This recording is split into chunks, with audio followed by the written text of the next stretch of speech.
Representative Escobar, the gentlewoman from Texas, for her 5 minutes.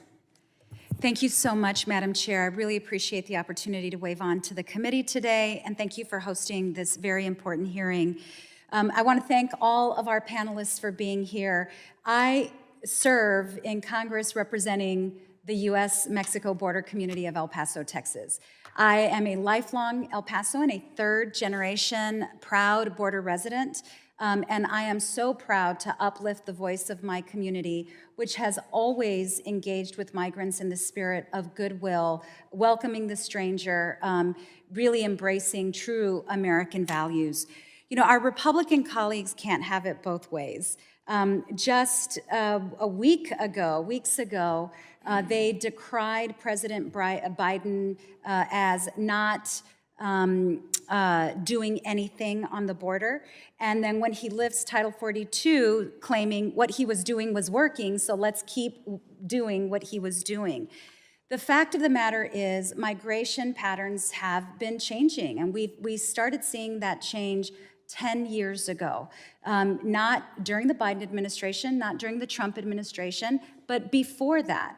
And Congress and administration after administration really has failed to act. I'm proud to be part of House Democrats who brought forward comprehensive immigration reform, but we get stymied at every turn by Republicans who choose to obstruct instead of work towards solutions. The truth is, this is complicated. It's not easy. There's no one more who wants to see security and dignity than those of us who live on the U.S.-Mexico border. But addressing migration at the border, and only at the border, really is a signal of failure. And I wish we could all recognize that failure and the opportunity. We have had a test case during the entirety of the Trump administration and 1 year into the Biden administration. Do walls stop migration? Does Title 42 stop migration? We've tried that. And for colleagues of mine who want to stop migration, I hope that the test case has proven up what works and what doesn't work. Mr. Reichland-Melnick, I have a series of questions for you. I'm going to try to get through as many of them, so if we can be succinct. First, you know, my colleagues talk about the number of encounters at the border, and the media, CBP, have reported these numbers. Those numbers, are they representative of individuals arriving at the border, or what do encounters mean?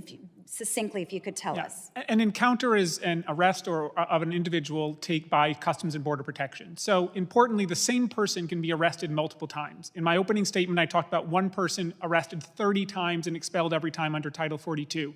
That was 30 encounters. We actually know it hasn't been 2.5 million people since the start of fiscal year 21. Despite 2.5 million encounters, there's been 820,000 repeat encounters. So it's actually about 1.7 million.